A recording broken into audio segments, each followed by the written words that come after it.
जय हिंद दोस्तों। ये वीडियो उन सभी बच्चों के लिए बड़ा ही इंपॉर्टेंट है जिन्होंने अभी 18 जनवरी को सैनिक स्कूल का एग्जाम दिया। सबसे पहले बच्चों ने रजिस्ट्रेशन किया और उसके बाद रिजल्ट आया। अब ई काउंसलिंग शुरू होने वाली है, लेकिन अभी नोटिफिकेशन आया है कि उससे पहले बच्चों का मेडिकल होगा। तो आप देखेंगे कि जो सिलेक्शन का जो प्रोसेस है उसे किस तरीके से सैनिक स्कूल सोसाइटी ने बनाया है। तो बच्चे जो हैं वो फिल्टर होते जा रहे हैं। सबसे पहले रजिस्ट्रेशन था, उसके बाद जिन बच्चों ने रजिस्ट्रेशन नहीं किया वो ऑलरेडी फिल्टर हो जाएंगे, और अब रिजल्ट आ गया है। और अब जो होने वाला है वो है मेडिकल। तो पहले प्रोसेस में भी बच्चे फिल्टर हो जाएंगे, ठीक है। जब बच्चों ने रजिस्ट्रेशन नहीं किया उसके बाद रिजल्ट आया, चाहे बच्चे के कितने अच्छे मार्क्स आए हो, अगर उसने रजिस्ट्रेशन नहीं कराया है तो वो आउट है। दूसरी चीज, बच्चे के कितने भी अच्छे मार्क्स आए हैं, अगर वो मेडिकल में क्वालिफाई नहीं होता है तो वो फिर भी आउट। तो आप देखिए कि दो फिल्टर तो सैनिक स्कूल सोसाइटी ने वैसे भी लगा दिए। बहुत सारे कोचिंग इंस्टीट्यूट्स के डायरेक्टर्स बच्चे के मार्क्स देखकर प्रिडिक्ट कर रहे हैं कि उसका सिलेक्शन होगा या नहीं होगा, लेकिन सैनिक स्कूल सोसाइटी से जो नोटिफिकेशन आ रहा है वो अनप्रिडिक्टेबल है। कोई नहीं बता सकता कि किस बच्चे का सैनिक स्कूल में होगा या किस बच्चे का सैनिक स्कूल में नहीं होगा।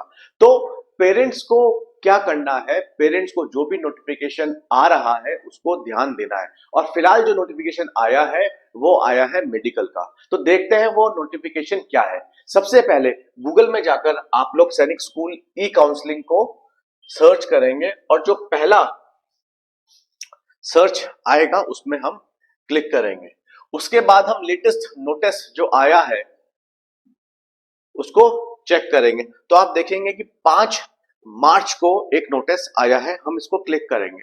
अब इसको अगर आपको देखना है कि नोटिस क्या है तो आपके पास यूजर नेम पासवर्ड होना चाहिए, ठीक है। तो जिन बच्चों ने एप्लीकेशन फॉर्म फिल किया है, जिन्होंने रजिस्ट्रेशन करा दिया है, तो उनके पास यूजर नेम और पासवर्ड जरूर होगा। तो हमने एक अपने स्टूडेंट का खोला हुआ है और उसको हमने फिर डाउनलोड किया, ठीक है। तो 3 मार्च को जो नोटिफिकेशन आया है वो ये है, ठीक है, कि बच्चों का मेडिकल होना है। और उसके साथ क्या क्या डॉक्यूमेंटेशन चाहिए।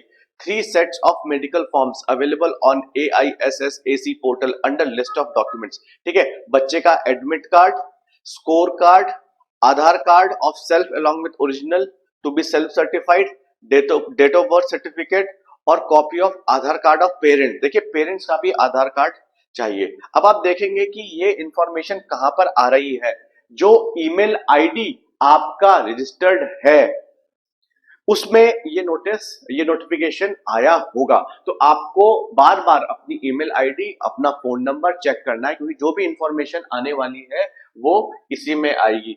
देखिए सैनिक स्कूल सोसाइटी ने एक बात क्लियर कर दी है कि candidates and parents guardian shortlisted for medicals are advised to carry with them. ये सारे सर्टिफिकेट्स है, ठीक है। और इसमें एक चीज है, ठीक है, एक चीज बड़ी इंपॉर्टेंट है जो आपको देखनी है। It is the responsibility of the candidates parent to ensure timely completion of medicals of the candidate.